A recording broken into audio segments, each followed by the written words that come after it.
আমি কোনো ভক্ত বা কোনো ৰাইজৰ জীৱন আমি বিপদাপন্ন কৰিব নোৱাৰোঁ। সেইকাৰণে আমি এইবাৰ আমি সকলোৱে লগ লাগি এইটো আমাৰ সিদ্ধান্ত যে আমি নীলাচল পাহাৰলৈ জনসমাগমৰ ক্ষেত্ৰত আমি কিছু নিয়ন্ত্ৰণ আনিম। পুৱা 5 বজাৰ পৰা সন্ধিয়া 6 বজালৈহে আমি ভক্তসকলক নীলাচল পৰ্বতত উঠিবলৈ দিম। পুৱা 5 বজাৰ পৰা মানে 22 তাৰিখৰ পৰা পুৱা 5 বজাৰ পৰা সন্ধিয়া 6 বজালৈ এই সময়খিনিৰ ভিতৰতহে ভক্তসকল নীলাচল পৰ্বতত উঠিব পাৰিব। আমাৰ যিখন কামাখ্যাৰ মুখ্য দুৱাৰ আছে, প্ৰৱেশ পথ য'ত আছে, য'ত প্ৰৱেশ দুৱাৰ আছে, তোৰণ আছে, সেই তোৰণখন কামাখ্যা ফুটিলছ কয়, কামাখ্যাৰ পাদদেশত যিখন আমাৰ তোৰণ আছে, সেই তোৰণৰ পৰা খোজকাঢ়ি আহিব লাগিব।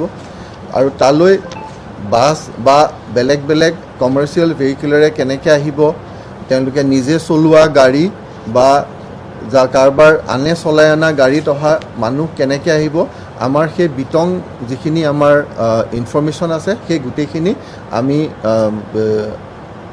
ষ্টেটমেণ্ট আকাৰে আমি যেনেকৈ ট্ৰেফিকৰ পৰা সদায় আমি প্ৰকাশ কৰোঁ, আমি কৰিম সকলোৰে জ্ঞাতাৰ্থে। তাৰ পৰা কিন্তু সেই কামাখ্যাৰ তোৰণৰ পৰা তাৰ পৰা আৰু পুৱা 5 বজাৰ পৰা 6 বজাৰ ভিতৰতহে ভক্তসকল ওপৰলৈ আহিব পাৰিব। সেই কথাটো এইবাৰৰ আমাৰ অম্বুবাচীৰ আটাইতকৈ গুৰুত্বপূৰ্ণ কথা। গতিকে যিসকল ভক্ত আহিব খোজে তেওঁলোকে 6টা বজাৰ আগতে আহি সেই তোৰণ পাৰ হ'ব লাগিব। 6টা বজাৰ আগতে আহি গ'লে আমি তেওঁলোক অহাৰ পাছত তেওঁলোকক ওপৰলৈ উঠি আহি তেওঁলোকে যেতিয়া পৰিক্ৰমা কৰি নামি যোৱাৰ যিখিনি সময় লাগে, যদি সেইটো হৈ যায়, আমি ভাবিছোঁ যে মানে সেইটো কোনেও ইচ্ছা কৰি ৰৈ যাব নোৱাৰে। যেতিয়া ভক্ত এজন সেই তোৰণ পাৰ হ'ব, তেওঁ এটা লাইনত সোমাই গ'ল, তেওঁ শাৰীত সোমাই গ'ল, গতিকে তেওঁৰ শাৰীটো এটা নিৰ্দিষ্ট গতিত গৈ সেই শাৰীটো আকৌ পুনৰ ঘূৰি আহি তেওঁলোকে ওলাই যাব লাগিব। গতিকে যিফালেদি ওলাই যাব সেই সময়খিনি 3 ঘণ্টামানৰ ভিতৰত কমপ্লিট হৈ যাব বুলি আমি ভাবিছোঁ, বা 3 ঘণ্টা বা মেক্সিমাম 4 ঘণ্টাৰ ভিতৰত। নহয়, আমিতো তাতকৈ আগতে কৰিবলৈ চাম। আমি যিমান পাৰোঁ সোনকালে মানুহখিনিক লৈ যাবলৈ চাম। আৰু তদুপৰি যিখিনি ভূমিস্খলন মানে লেণ্ডশ্লাইড প্ৰ'ন যিখিনি এৰিয়া আছে, য'ত ভূমিস্খলন হোৱাৰ সম্ভাৱনা আছে, আশংকা আছে, সেই ঠাইখিনিত আমাৰ বিশেষ ব্যৱস্থা থাকিব। আমাৰ পুলিচ থাকিব, SDRF থাকিব, যাতে সেই ঠাইখিনিত আমি ভক্তসকলক আমি তৎক্ষণাত সেই ঠাইখিনি পাৰ কৰাব পাৰোঁ, বা ভগৱানে নকৰক কিবা এটা হ'লেও যাতে লগে লগে ব্যৱস্থা কৰিব পৰা যায়, সেই তাত বিহিত ব্যৱস্থা থাকিব। আৰু তদুপৰি এই সময়খিনিত আমাৰ বাৰে বাৰে আমাৰ দলৈ মহোদয়ে কৈছে যে এই যিখিনি অম্বুবাচী মহাযুগৰ সময়, এইখিনি আমাৰ সকলোৰে বিশ্বাস, মায়ে এইখিনি সময় শান্তি বিচাৰে, মৌনতা বিচাৰে। গতিকে এই এটা হুলস্থুলীয়া পৰিৱেশ সৃষ্টি কৰাৰ যিটো এটা প্ৰৱণতা দেখা যায়, সেই হুলস্থুলীয়া পৰিৱেশ সৃষ্টি কৰিবলৈ আমি এইবাৰ নিদিম।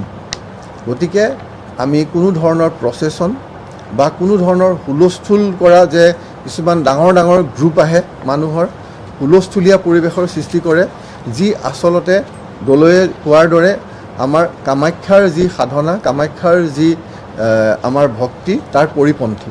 গতিকে ইয়াত ভক্তসকলৰ যাতে, যিসকল ইয়াৰ ভক্ত আছে, ইয়াৰ যি আমাৰ পৰম্পৰা আছে, যি ৰীতি নীতি আছে, সেই ৰীতি নীতি পৰম্পৰা ক'তো যাতে কোনো ধৰণৰ বাধা নোহোৱাকৈ এই গোটেই কামখিনি কৰিব পৰা যায়, তাৰ কাৰণে আমি মন্দিৰ আৰু আমি প্ৰশাসন সকলো লগ লাগি কাম কৰিম।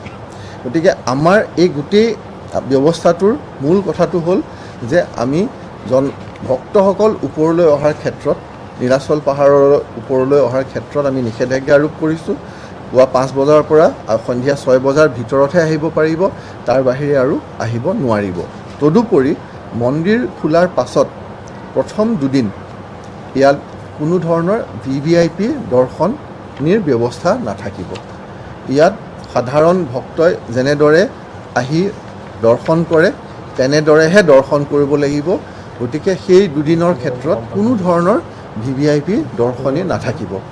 আৰু আপোনালোকে জানে আমাৰ মাননীয় মুখ্যমন্ত্ৰী মহোদয় তেখেতেও নাহে, আমিও তেখেতক অনুৰোধ কৰিম সেই দুদিনত নাহি তেখেতে যাতে আমি এই কথাটো তেখেতক আমি অনুৰোধ কৰিম আৰু তেখেত নিজেও ইয়ালৈ নাহে। গতিকে আমাৰ প্ৰথম দুদিনত যাতে আমাৰ যিসকল সাধাৰণ ভক্ত আছে তেওঁলোকৰ যাতে কোনো ধৰণৰ অসুবিধা নহয়, আমি তাৰ কাৰণেও ব্যৱস্থা আমি লৈছোঁ। এটা পাণ্ডুৰ ফালৰ যিটো ৰাস্তা আছে, পাণ্ডুৰ ফালৰ ৰাস্তাটো সম্পূৰ্ণৰূপে বন্ধ কৰা থাকিব। সেইটো বিশেষ ইমাৰ্জেঞ্চিতহে সেই ৰাস্তাটো ব্যৱহাৰ কৰা হ'ব আৰু সেই ইমাৰ্জেঞ্চি কোনোবা এজন মানুহে ঠিক নকৰিব, সেয়া আমাৰ DC কামৰূপ জিলাৰ উপায়ুক্ত, আমাৰ DCP ৱেষ্ট ডিষ্ট্ৰিক্ট আৰু মন্দিৰ কৰ্তৃপক্ষ তেওঁলোকে তিনিজনে লগ লাগিহে ডিচিশ্যন ল'ব সেই ৰাস্তাটো কিবা কথাৰ কাৰণে ব্যৱহাৰ কৰিব লাগে নেকি। সেই ৰাস্তাটো সম্পূৰ্ণ বন্ধ থাকিব।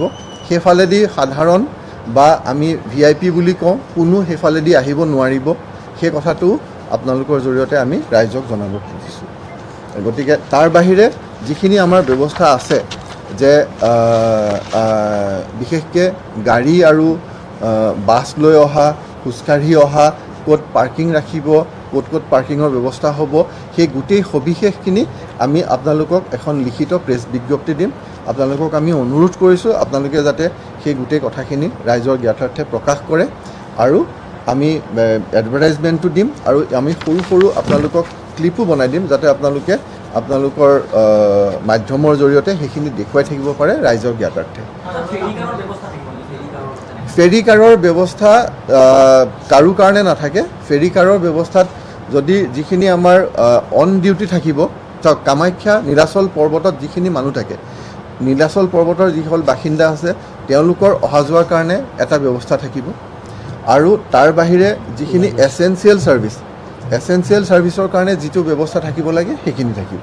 তাৰ বাহিৰে কোনো ধৰণৰ নাথাকে। মানে ইয়াৰ মূল কথাটো হ'ল যে কোনো ধৰণৰ VIP ব্যৱস্থা ইয়াত নাথাকে। যিখিনি নহ'লে নহয়, কামাখ্যা পাহাৰত থকা, নীলাচল পৰ্বতত থকা যিখিনি মানুহ তেওঁলোকে অহা যোৱা কৰিব লাগিব, গতিকে তেওঁলোকৰ কাৰণে যিখিনি ব্যৱস্থা কৰিব লাগে সেইখিনি থাকিব আৰু তাৰ বাহিৰে এছেঞ্চিয়েল ছাৰ্ভিচৰ কাৰণে যিখিনি ব্যৱস্থা থাকিব লাগে, GMCৰ গাড়ী আহিবই লাগিব। GMCৰ গাড়ী নাহিলে কেনেকৈ চাফা হ'ব? ডক্টৰ আহিবই লাগিব, পানী যোগান হৈছে নাই চাবই লাগিব। গতিকে এছেঞ্চিয়েল ছাৰ্ভিচ যিখিনি আছে, এছেঞ্চিয়েল ছাৰ্ভিচৰ বাহিৰে বাকী কোনো ধৰণৰ ব্যৱস্থা নাথাকিব। চাওক জোতা চেণ্ডেলৰ ক্ষেত্ৰত কথাটো হ'ল কি, জোতা চেণ্ডেল ৰখাৰ ইয়ালৈ 25 লাখ মানুহ আহে। 27 লাখ জোতা চেণ্ডেল ৰখাৰ ব্যৱস্থা আপুনি ক'তো নাপায়। কিন্তু তথাপি ইয়াত আমাৰ মন্দিৰ কৰ্তৃপক্ষই যথেষ্টখিনি ব্যৱস্থা কৰে আৰু এইবাৰ আগৰ বাৰতকৈও বেছি ব্যৱস্থা কৰিব। আৰু সেই কথাটো হ'ল আচলতে ভক্তজনৰ নিজৰ ওপৰত কথা। আমি যদি যেতিয়া মন্দিৰলৈ যাওঁ, আমি যিখন গাড়ীত যাওঁ তাতেই জোতা চেণ্ডেল খুলি নামো, আমি বাহিৰলৈ নানোৱেই। আমি যেতিয়া মন্দিৰলৈ আহিছোঁ আৰু জোতা পিন্ধি আমিতো মাৰ আগত ভগৱানৰ আগততো আৰু যাবলগীয়া কথাই নাই। গতিকে সেই কথাখিনি মানুহৰ নিজৰ উইজডমৰ ওপৰতো কথা। এণ্ড লগতে আমাৰ মন্দিৰ কৰ্তৃপক্ষই আগৰ বাৰতকৈ বেছি ব্যৱস্থা কৰিছে। যিখিনি ছিকিউৰিটি ৰিলেটেড যিখিনি ব্যৱস্থা আছে সেইখিনি আমি কৰা হৈছে আৰু আগৰ বাৰতকৈ বেছি বঢ়োৱা হ'ব। এইবাৰ মেঘালয় উজোৱা পথটো সুন্দৰকৈ এইবাৰ কৰা হৈছে। যিসকল ভক্ত আছে মেঘালয় উজোৱা পথ, এতিয়া আমি ইয়াত সকলোৱে জানে এই 1964 চনলৈকে ৰাস্তা হোৱাৰ আগতে মেঘালয় উজোৱা পথেদিয়ে সকলো আহিছিলে। গতিকে মেঘালয় উজোৱা পথ যিটো আমাৰ পৰম্পৰাগত যিটো পথ, তেওঁলোক দলৈ বা এখেতসকলেও কৈ আছে যে মেঘালয় উজোৱা পথেৰে আহিলে যিটো তাত যিটো সন্তুষ্টি পোৱা যায়, সেই সন্তুষ্টি, সেই মনত যিটো শান্তি পোৱা যায়। গতিকে যিসকল ভক্ত আছে তেওঁলোকে মেঘালয় উজোৱা পথ ব্যৱহাৰ কৰিব পাৰে। তাৰ বাহিৰেও আৰু এটা পথ হৈছে ত্ৰিনাথ মন্দিৰৰ ওচৰেদি, গতিকে সেইটো পথ ব্যৱহাৰ কৰিব পাৰে। আমি ভক্তসকল যেতিয়া য'ত গাড়ীৰ পৰা নামি, এতিয়া আপোনালোক য'ত গাড়ীৰ পৰা নামিছে, নামি পেলাই আপোনালোকে যে ওপৰলৈ উঠি আহে, য'ৰ পৰা আপোনাৰ এইখিনি টাইলখিনি লগোৱা আছে, চিৰি আৰম্ভ হয়, সেইখিনিৰ পৰা প্ৰৱেশ আৰু ইপাৰৰ পৰা আকৌ ওলাই যাবৰ কাৰণে আমি এবাৰ দুটা ব্যৱস্থা কৰিছোঁ। গতিকে গোটেই কামখিনি যাতে খুব সুকলমে হয়, খুব স্মুথলি হয়, তাৰ কাৰণে আমি ব্যৱস্থাখিনি কৰিছোঁ। কিন্তু ইয়াত আচলতে আমাক গোটেই সহায়খিনি লাগিব ৰাইজৰ পৰা। এই ৰাইজৰ পৰা এইখিনিয়ে সহায় লাগিব যে আমি যাতে কোনেও যাতে কোনো VIP ট্ৰিটমেণ্ট আশা নকৰোঁ, কাৰণ সেই ব্যৱস্থাটো ৰখাই হোৱা নাই। আমি যদি নীলাচল পৰ্বতলৈ অম্বুবাচী মহাযুগৰ সময়ত আহিব খোজোঁ, আমি যাতে পুৱা 5 বজাৰ পিছত আৰু সন্ধিয়া 6 বজাৰ আগত আহোঁ আৰু খোজকাঢ়ি যাতে আমি পাহাৰৰ ওপৰলৈ উঠোঁ, কামাখ্যা পাহাৰলৈ, আৰু খোজকাঢ়ি যাতে নামি যাওঁ, এই গোটেই নিয়মানুবৰ্তিতাখিনি বজাই ৰাখি